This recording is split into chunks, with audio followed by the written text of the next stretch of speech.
Good evening, friends. In today's corporate world, the highly used word is a corporate governance. The more we talk about the corporate governance, the more we need to talk about the responsibility and accountability of the directors. What it means to be a director under the Companies Act. What are the responsibility and obligation attached to the word director? This awareness program is organized by the leading industries association of the region, Vidarbha Industries Association, and the vibrant Nagpur chapter of the Institute of Company Secretaries of India. To cover this topic, we have a very young and a dynamic company secretary from Indore. He is a practicing company secretary. He is the first member to have been elected from Chhattisgarh and Madhya Pradesh as a Central Council member in the Institute of Company Secretaries of India. He is a regular visiting faculty at various management colleges and various institutes. Shri Ashish Garg, who has come from Indore for this program. I would request the Vice President of Vidarbha Industries Association, C. Anilji Parekh, to please welcome him by offering a floral bouquet.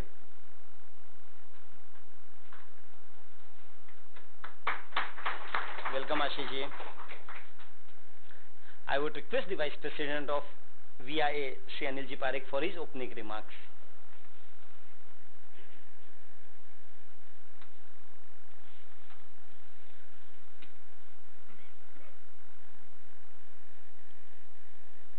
Good evening, friends.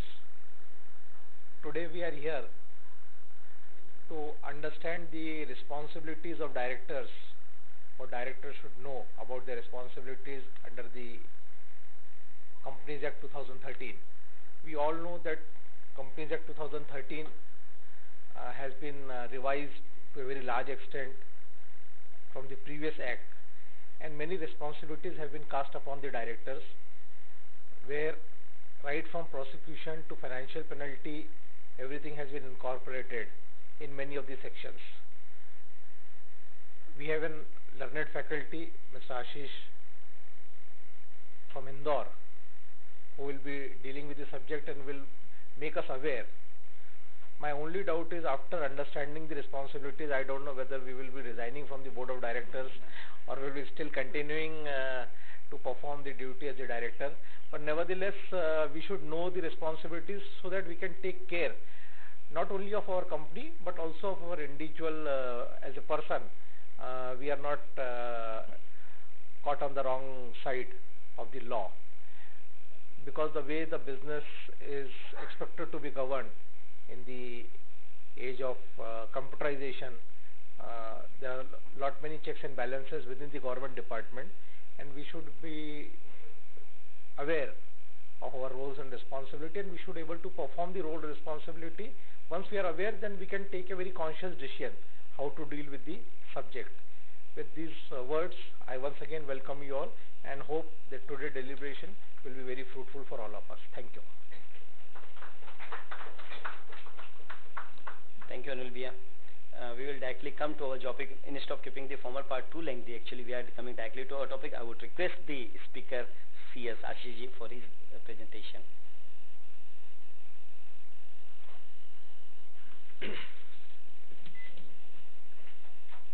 Thank you, sir. Respected Vice President of VII, Shri Anilji, Shri Nareshji, for his excellent welcome speech, my friend, philosopher and guide, my colleague on the Regional Council, patron Purush for Nagpur, Shri Bagadia ji, and my colleague and very good friend, Chairman of Nagpur chapter, Manish Rajyaved, who has done a very excellent job in this year.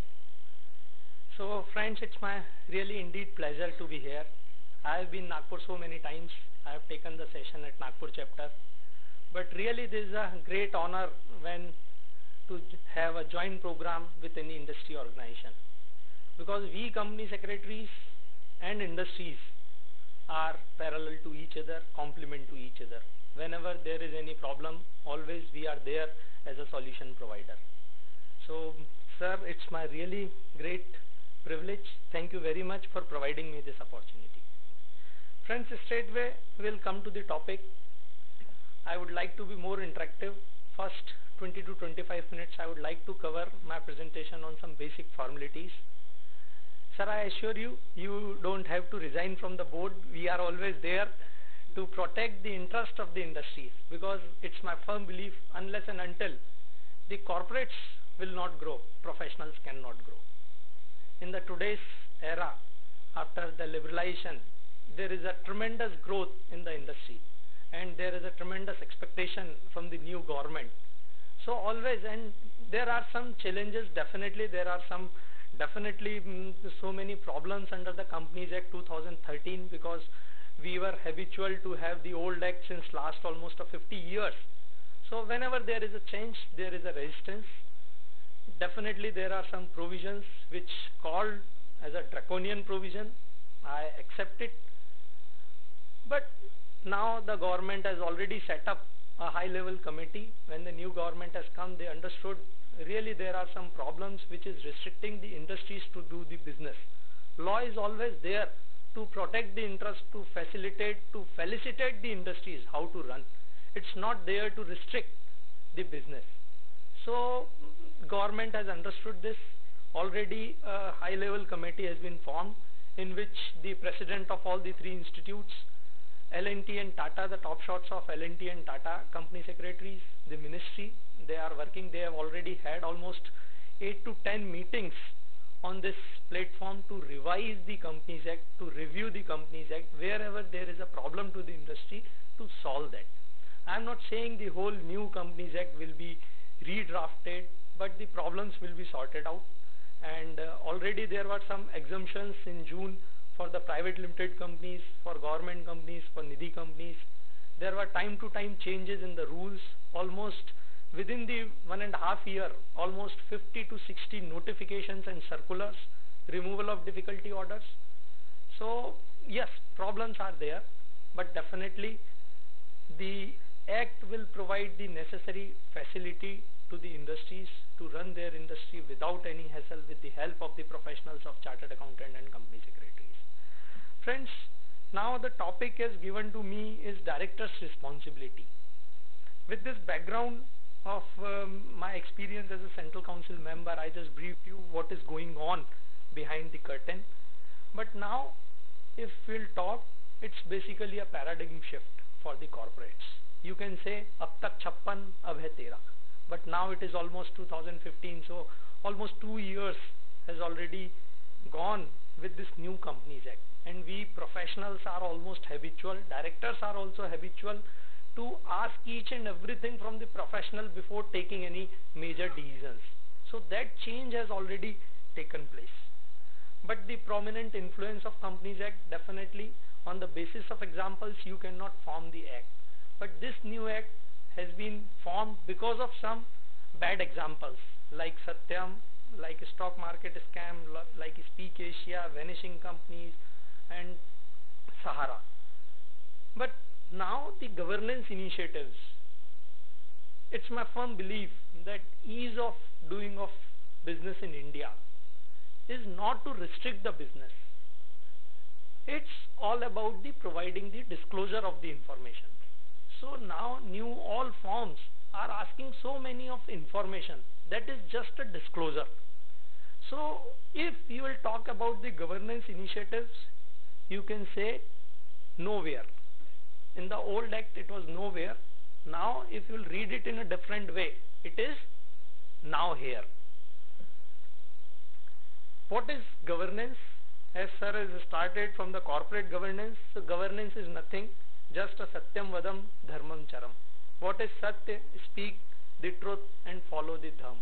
What is dharma? Just to disclose. What is truth? To disclose the actual state of affairs. At every balance sheet we are writing to present a true and fair view. So what is truth? Just that you have to reflect it. What is dharma? Dharma is for the stability of the society. A set of rules which you have to follow, that is a dharma. Now if you will talk about the responsibilities and duties, then definitely it is defined under the News Act. So many provisions are first time.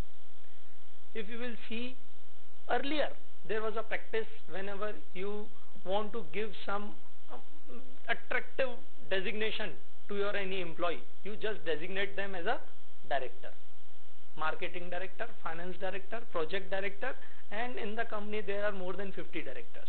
So now under the new act, can you designate somebody as a director if he is not a board member? Definitely no. Because now the director definition under the new Companies Act is exhaustive. The director appointed by the board of directors, the director who are appointed by the board as per the regulations. So appointment is to be done, by the board is to be done, and no person can be designated as a director if he is not appointed as a director under the Companies Act. And still, if you are carrying somebody as a director, then it's under the category of fraud.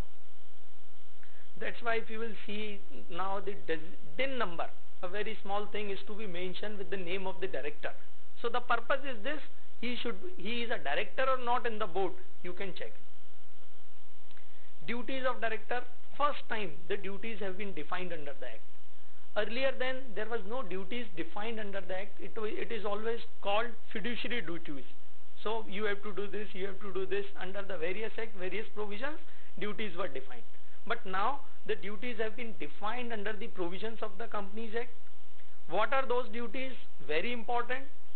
The liabilities are also very important. Those duties are very specific, that director will do the work accordance with the articles under the act. There should be no conflict of interest between the directors and the company, because it's a separate legal entity and old principles of Companies Act is there. Because if you will see, so much of hue and cry in the industry is all about the related party transactions, is all about the disclosure of interest. It is my company, who are you to decide? So it's a company as per the Companies Act. So certain disclosures is required. Related party transactions, there is no restriction at all. Earlier there was an approval from the central government. Now there is no approval. But no conflict of interest should be there, proper procedure should be followed, proper resolution should be passed, board approval should be there, non-interested disclosure should be there. So all those things. So conflict of interest is very important thing. Faith, good faith in promote the objects of the company. Not to take undue advantage. Again, there are so many things which is happening. Kingfisher example is there. Regularly you will see the examples where siphoning of funds or this type of things regularly you are reading in the newspaper. So undue advantage and gain from the company. It's not, a company is a separate entity. First of all, you have to be separate as a director or the company. Two are different things. It's an old principle, it's a 100 years old principle. So that has been properly defined. You cannot take the undue advantage and not assigned his office. So it's your duty to work as a director. Penalties, I am not going with the penalties, because if you will read the penalties, nobody can work in the India, because there are everywhere it's a penalties. So penalties is a part and parcel of the life, part and parcel of the Companies Act. In every provision, penalties have been defined. So the thing which you have to do is to follow the act in the letter and spirit. That's all. Now I'll come with the basic responsibilities of the directors. As far as you as a director is concerned, DIN number is the basic new thing which came earlier around 5-6 years back, but now every director has to have a DIN. Before DIN, he cannot be appointed as a director. So some procedure is there. DIAD 3 is an application like PAN. You are taking a DIN. For DIN, you have to take a DIN number from the ministry. It's an online procedure. PAN is mandatory, because earlier, now PAN is one thing which is correlated with the DIN. Earlier it was not there. So now DIN is 100% PAN based. So it should be a unique thing. It's an electronic form, everything is there. Digital signature certificate is must. Now just on the point of digital signature, I would like to draw your attention that IT Act is also one of the legislations in the India which has come recently. Digital signature is very, very powerful instrument in today's world, where no paper is physically signed. Everything, either it is to be signed and scanned, and everything is to be filed digitally. If you will see all the income tax return, service tax return, excise return, day by day, every department is going online. Ministry of Corporate Affairs is first department which is online since almost 2001, 2005, 2006. So now every department is going online. So importance of digital signature is very important. There are so many cases which you will read in the today's newspaper regularly when misuse of digital signatures by the professionals, by the directors, by the opponent, when there is a two group, by the opponent parties used. So request for every director, whenever you are giving your digital signature even to any professional, give with a specific power of attorney, give with a specific purpose, give with a specific authority letter. Ki I am giving this digital signature for this purpose only. So at least you can protect yourself. I have given this digital signature for this purpose, but it has been misused. Even in the IT Act, if you will go with the strict provision, then it is there ki when you are affixing a digital signature, that person himself should affix it. But if you will see the IP address, every time whenever there is a last date of income tax return, chartered accountant is flooded with the digital signatures of the directors. When there is a last date of annual return and balance sheet with ROC, you will find hundreds of digital signature in the office of company secretaries. But as per IT Act, it is not allowed. If you are affixing, you have to prove in any case that the director has authorized it. So that authority letter must be there. It's a protection for the professionals as well as the directors also. Now intimation of changes in DIN, this is very important because normally we are regularly, if somebody is changing their address or any information, it is the duty to intimate the DIN, to intimate that change with the DIN. Because everywhere if you will pre-fill, your information will come. You are employee somewhere, your address was there. So it is always advisable whenever there is a change in your particulars, please change your DIN. Surrender of DIN. So many people have received the notice for duplicate DIN because when the DIN was allotted, you have applied for one DIN, the another professional has come for another company, you have signed that DIN, one DIN was under the resubmission, not approved. Now it is a situation where both of your DIN is in the existence. So there was a provision that you should surrender it. But now people have received the notice, so it's my submission that please surrender your DIN. Do not use that DIN at other place. If you have already used that DIN, that make all your places one DIN. Like if one company you are a director with X DIN, Y company you are a director with Z DIN, then make a change, you shift your DIN to one places.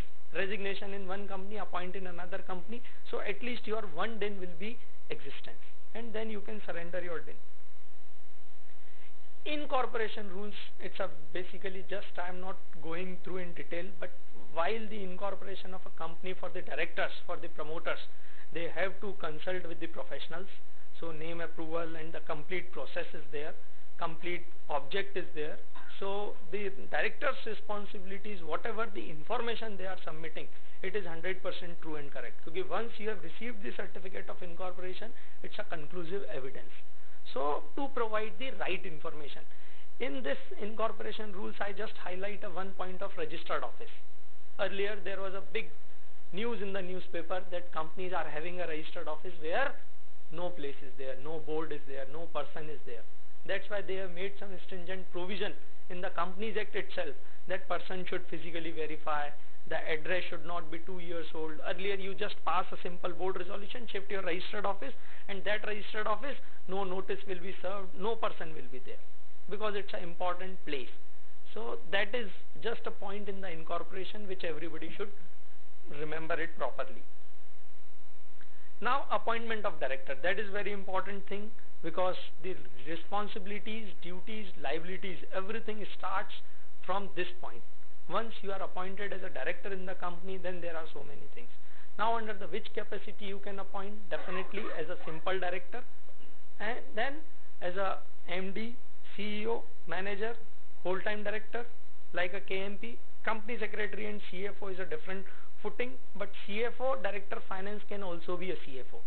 Company secretary, definitely no director can be a company secretary unless and until he is a qualified company secretary. But CFO can also be a director. So this appointment, very importantly, certain form is there, certain procedure is there. But the important point in this form of DR12 or MR1 is related to your consent. Earlier there was no consent. Consent was applicable to public limited company only. In your company you can appoint anybody as a director. You can appoint Ratan Tata as a director in your company without his consent. But now your consent is must. So you have to give your consent. Declaration is must. Your disqualification is must. So that will come through. Then in case of KMP, means a whole-time director, you have to give your certain more things. KMP can be a whole-time director. Any whole-time director will be designated as a KMP, because now under the new Companies Act, the new term has been defined, key managerial personnel. So definition of KMP is very inclusive. It has given a certain categories only: managing director, whole-time director, manager, CEO and CFO and CS. So if you are a whole-time director, then automatically you are a KMP of the company. So under the related party disclosures, under the director, so many places it has been defined what is KMP. Now cessation of director. This is very important point. Earlier there was a problem with the corporate world that they have resigned from the directorship, but their form cannot be filed with the ROC unless the other director will consent it. Now sir, a director who is resigning from the board can itself file their form. DR11 form is there, itself he can file it. Company will file, it's a company's responsibility, but directors will file, it's a responsibility of the director. Once you are resigning, you just give it to the board and file your form. You are a properly safeguarded. Earlier there was a dispute between the companies, director is resigning but nobody is filing their forms. They are simply saying, I am not director, I have resigned since almost 5 years back, still I am receiving a notice. So now once you have filed your DR11, you are free from all those responsibilities. Company will file definitely a separate form DR12, but that is form. That resignation, just a resignation letter, proof of dispatch, that is important, because earlier you have given a resignation letter, no dispatch is there. So properly, whenever you are resigning, just take the acknowledgement. If person is not giving an acknowledgement, send it through speed post. Speed post is very well acknowledged under the various laws. So you can take that speed post proof also. Now from DR12, again company has to file it, the resignation. Now the disqualification of director. This time we have just seen that once you have appointed as a director, then what are the forms, what are the basic responsibilities and duties you have to do related to your appointment and related to your cessation. But disqualification of director is very important. Just before starting the session, somebody has asked me, if the company has not filed the 3 years annual return and balance sheet, what will be the fate?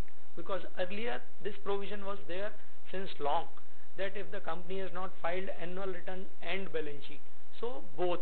So normally companies is filing only one document, second document is not filing, so disqualification does not attract, because it was required to be disqualified if both has not been filed. Now they have made it or. So if any one of the document has not filed for last 3 years, directors will be disqualified. Earlier the disqualification was related to reappointment in the same company. Now you will be disqualified from appointing in the same company also and in other companies also. So this is very important. Very important, you have to file your annual return and balance sheet on regular basis. It's my humble submission that now the concept of dormant company is also there, but if you will file your annual return and balance sheet on time, it hardly a maximum fees of 1200 rupees. But if you will not file it in time, then the maximum fees is 7800 for one document, and then late fee, then penalty, then compounding, so many things will be there. So whenever you are a director, make sure in all the companies where you are a director, the annual return has balance sheet is filing on regular basis, because it is happening so many times that you are a director for the namesake only. As a friend की company है, मैं अभी director बन गया, but friend is running that company. I am a director in my own company and I am concentrating on that business only.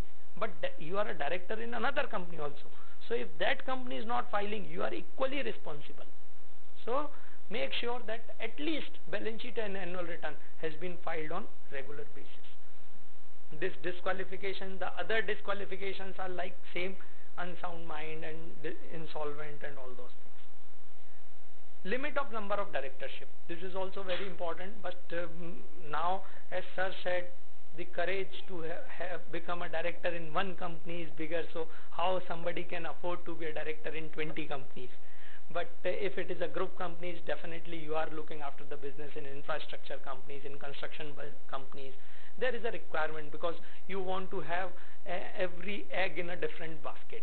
So one project, one company. It was a one property, one company. So definitely you can have number of companies, but maximum number of companies you can be in 20 companies. Out of that, public companies can be 10, but as independent director, you can be an independent director in only 7 companies. KMP, only one company. KMP means key managerial personnel in the whole time KMP, in which certain section is applicable. So if you are a whole time director in one company, you can be only in one company. But if you are a managing director, you can be in 2 companies. But now tell me the situation if you are having a 10 companies and you want to draw a remuneration from all the companies. Can you draw it? You have a 10 infrastructure companies. 10 projects are there. Every company is a profit making company and you want to draw a remuneration of 2 lakh rupees per month from each company. Can you do so? Yes, you can do so. Nobody can restrict it. But you have to just take the proper care. You are not a whole-time director in any company, because whole-time director means you are a whole-time employment. Employment means you are devoting your full 8 hours in one company only. But if you are a non-executive director, you are giving 2 hours for every company, once a week, once a day, once a month, then you can draw a remuneration definitely under the same head. So you can draw that. But you have to take the proper care while doing so. And it is again a request from all the directors to inform their chartered accountants and company secretaries well in advance that in how many companies you are drawing a remuneration. Because chartered accountant is aware because they are filing your income tax return. If they are filing the return of company, then they may also not aware that in how many companies you are drawing a remuneration. So there may be some default. In the same way, to company secretaries also to inform how many companies you are drawing a remuneration, commission, profit, sharing, partnership profit. So at least he can manage the words accordingly. So there will be no default. Maximum number of public companies 10. If you are a whole-time director in a listed company, then you can be an independent director in 3 companies. Otherwise 7 companies. So director committees in listed companies, there are so many committees. So in that committee also there is a restriction, 5 committee chairmen and total 10 committee membership. Now a very important concept is an independent director, because now so many companies are required to have an independent director. All listed companies, all companies falling under the criteria. As far as director is concerned, I can understand if your friend is having a listed company, he will trust you more. So he will say, you just become an independent director in my company. I'll become an independent director in another friend company. There is no related party transaction, there is no disqualification. It's 100% independent. You can say, friend, he is an independent, because there is no pecuniary relationship. So definitely you can become an independent director. It's a good opportunity. It's a good area where you can give your contribution as an independent director. But now the responsibilities of independent directors are more. Earlier in the act, always whenever there was a legal case, whenever there was a problem, the person is